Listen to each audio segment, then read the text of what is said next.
Dia ngaku-ngaku sebagai laki-laki, tapi ternyata dia perempuan. Jadi selama 3 tahun itu gue pacaran sama perempuan.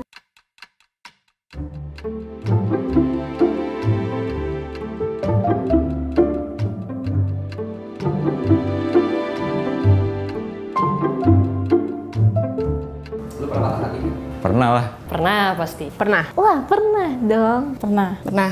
Pasti. Pernah. Pernah. Sering sih. Pernah. Pernah. Iya, sama mantan yang fake account itu. Itu kapan sih? Sama pacar yang pertama. Kuliah. 2012 sih kayaknya. Belum lama ini sih. Kuliah ya, pas kuliah. Pas putus terakhir.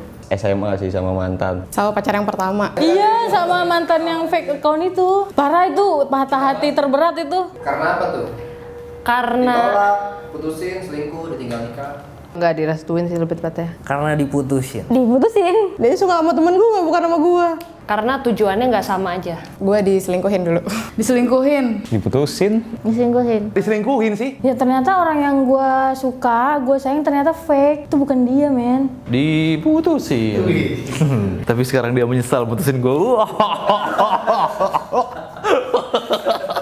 Boleh ceritain dikit. Ceritanya tuh mau jemput nih di hari dimana itu anniversary 1 tahun. Gue kenal dia di Twitter, orangnya nyambung. Kalau diajak ngobrol tuh selalu ada aja lah obrolannya. Terus suka foto juga, jadi gue banyak nanya tentang fotografi tuh sama dia. Sebenarnya mau jemput tuh mau ke tempat yang mau di surprisein gitu loh. Terus akhirnya posisi lagi hujan, terus pas mau bawa motor, dia malah mutusin di hari itu gitu. Dari tahun pertama dia udah selingkuh sama temen gue. Ya walaupun selingkuh secara tidak langsung, tapi menurut gue itu selingkuh sih ya, kalau buat gue. Aku nggak tahu sih. Jadi awalnya kayak udah hubungan berapa tahun, setahun kalau nggak salah, udah ngerasa kayak kok cuek banget ya. Sedangkan aku tipe orang yang nggak pengen dicuekin. Terus habis gitu sampai ke tahun-tahun selanjutnya akhirnya ya udahlah mending lo sama dia aja deh, udah kita putus aja.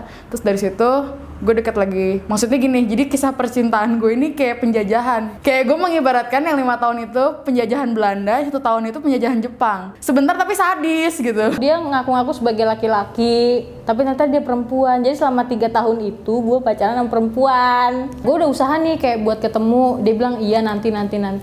Sampai 3 tahun itu ujung-ujungnya gak ketemu juga. Iya waktu itu hubungannya udah berantem terus gitu. Terus yang bikin gue lebih sakitnya tuh di situ gue masih belum mau putus. Dia selingkuh sama mantannya yang pernah pacaran sama dia 6 tahun. So pas nemuin, Gue malah ketemu sama temen ceweknya itu. Biasa kalau misalnya gue pacaran sama si A, kan temennya ada nih ya, gue temenan juga kan sama temennya itu. Tapi ya udahlah, kayaknya dari sisi cowoknya juga udah pengen banget, udah bulet banget gitu. Kayaknya harus udah. Ternyata temennya yang gue tahu ini, dia lah yang bohongin gue kayaknya, insya Allah. Soalnya gue pernah nemuin sesuatu lah di rumahnya itu. sedih, bukan sedih sih, lebih ke marah. Sampai tangan tuh pas megang handphone dia sampai begini nih.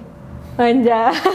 Terus kata aku, kamu selingkuh ya? Karena kan gue udah deket banget kan, sama orang tuanya juga udah kenal. Si cewek ini. Si cewek ini Nemuin apa?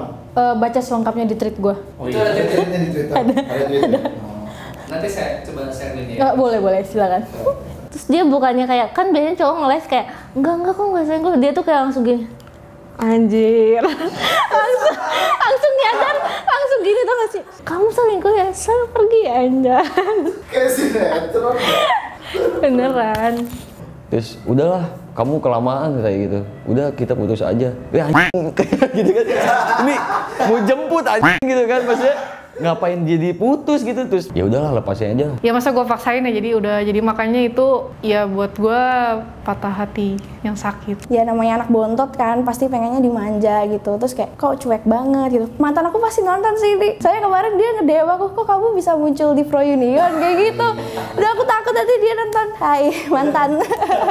Mungkin dia udah nyaman sama yang lain mungkin. Soalnya abis putus gak lama dia udah deket aja sama cewek. Waktu pas SMA ya biasa ya, gue mengalami masa-masa klise yang kita putus gara-gara fokus mau UN. Wah, ya apa ya, lu udah pacaran lama. Waktu itu gue kebetulan itu LDR, jalan tahun ke-6 kalau nggak salah. Tahun ke-6 ya udah terus udah. Emang ada sesuatu juga sih awalnya. Terus kan mantan gue yang itu bilang, nanti kalau misalnya habis UN kan kita kuliah, misalnya dia waktu itu pengennya Jogja, gue waktu itu pengennya di UI, wah kita jauh-jauhan, tidak akan kuat LDR. Dia menjalin hubungan dengan orang lain, di sana ya tanpa sepengetahuan gua di sini. Cuman pada akhirnya nggak bisa dilanjutin karena harus LDR jauh. Jauhnya ini yang emang memungkinkan kalau dilanjutin intensitas ketemunya bener-bener sulit. Jadi udah daripada nanti sakit hatinya pas nanti, mending sekarang diputuskan. Pas ketahuan ya udah sih, ya perih sih. Pada akhirnya ya udah mending udahan gitu. Padahal waktu itu gue lagi down banget. Jadi ya itu kena dua ombak sekaligus lah ibaratnya. Gue waktu itu bener-bener karena sikap dia udah berubah. Terus dia sering keceplosan yang kata-kata yang seharusnya bukan bahasanya dia ke gue. Terus akhirnya gue memberanikan diri untuk ngelihat HP-nya dia sih. Tapi di luar ininya dia, di luar sepengetahuan dia. Sebenarnya itu ilegal sih, tapi karena udah kayak ini gue harus tahu lewat mana ya. Gue udah coba lewat temen-temennya tanya, enggak. Pas udah gue lihat, oh iya bener. Lu yang putus ya? Iya sih, gue mutusin.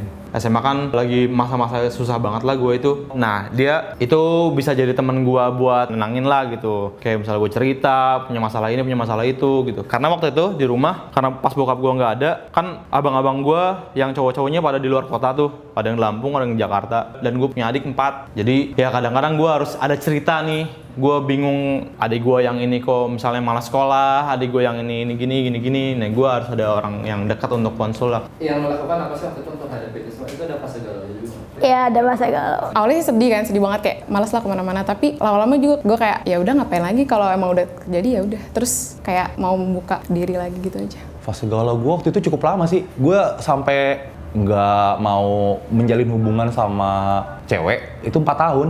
Ngobrol sama temen sih, gue nyari temen gitu. Nyari temen yang selalu bisa gue ajak curhat, ngobrol galau gitu. Ya maksudnya ada di situ gitu. Kalau cewek lebih ke curhat kali ya. Itu patah hati sih. Itu aku nangis, tiap malam tuh aku nangis sampai mata bengkak. Terus sampai ayah mamaku datang ke Jogja, liburan bareng. Terus kayak aku curhat di pinggir pantai kayak udah jangan galau, move on kayak gitu lah. Ada kali baru mau buka hati itu setelah 3 tahun. Ada galaunya, cuma apa ya, nggak boleh kelamaan ya. Aku selalu ngomong ke diriku sendiri kayak patah hati galaunya tuh nggak boleh lama-lama karena takutnya kan mengganggu yang lain-lain gitu. Apa aku minum baygon aja ya? Enggak lah, gila. Apa yang lo lakukan waktu itu untuk lepas dari fase itu ya? Kenalan sama orang baru. Aku sharing-sharing ke temen. Ya paling ngobrol gitu, ngopi. Perbanyak kegiatan aja sih sama teman-teman yang real life. Harus fokus belajar lah gitu, biar gue bisa dapat kampus yang gue mau di tahun selanjutnya. Itu sih yang bikin bisa move on-nya juga. Jadi fokus ke prioritas lain ya? Iya. Lebih sayang ke teman-teman juga, apa ya? Karena teman-teman tuh, aduh sedih. Karena teman-teman tuh nggak mau aku jadi cewek yang nggak baik, nggak mau jadi cewek yang cuma FWB-an doang gitu misalnya. Dan nggak mau juga kayak didatengin tuh ketika dia lagi butuh doang gitu. Temen-temen tuh ngingetin itu kayak lu tuh lebih dari itu gitu, kayak kalaupun lu nyari ya yang baik gitu, kayak harus yang ngejagain lu tuh kayak kita gitu. Itu sih. Lo takut nggak untuk jatuh cinta lagi? Enggak sih. Takut lah. Iya. Ya takut. Pasti takut disakitin sih. Dulu sempet. Trauma sedikit, cuma nggak boleh takut sih. Takut sih, sumpah takut banget sih, masih takut, belum berani sih. Jadi kayak mikir 2 kali bakal berulang nggak sih kayak yang sebelumnya. Takutnya tuh karena mungkin punya pengalaman dan sebelumnya yang nggak baik gitu ya. Ada yang lo dapat nggak dari fase itu? Jangan terlalu percaya sama sosial media sebelum lu ketemu orangnya. Nah setelah ketemu juga lu harus pelajarin dulu tuh orangnya. Jangan main iya aja. Kadang yang udah kita percaya aja, yang temen deket aja kadang suka ngebohongin, apalagi yang dari sosial media gitu. Kayak introspeksi diri pertama, emang ada yang salah sih, apa sih gitu dari diri kita gitu, dan pada akhirnya yang salah tuh ini gitu, dan itu untuk kedepannya diperbaiki dan diperbaiki lagi, intinya itu. Yang setia bakal kalah sama yang selalu ada. Yang gue dapet, itu hari pertama gue diputusin, gue langsung ke gereja sih. Jadi gue dapet mungkin pendekatan spiritual gue lebih meningkat semenjak hari itu. Gue jadi ke gereja, gue jadi sering doa. Jangan banyak ekspektasi sama orang sih. Even lu mungkin lu udah serius ya, tapi lu nggak boleh banyak ekspektasi sih. Kayak ekspektasi apa ya, kayak wah ini bakal jadi jodoh gua ya, kayak gitu boleh, tapi jangan taruh harapan besar sih. Maksud gue ya lu serahin aja lah, lu jalanin aja. Lebih menemukan diri sendiri sih. Maksudnya kayak aku jadi sadar, ternyata gue meng-value diri gue sendiri tuh segini gitu. Kayak ternyata gue cukup sayang loh sama diri gue sendiri. Kayak gue nggak mau orang lain tuh ngambil untungnya doang dari gue gitu, dari hubungan ini. nih? Gue belajar jangan terlalu sayang sama orang. Di bold ya, jangan terlalu sayang sama orang. Kalau kata Hindia, secukupnya aja. Udah gitu aja.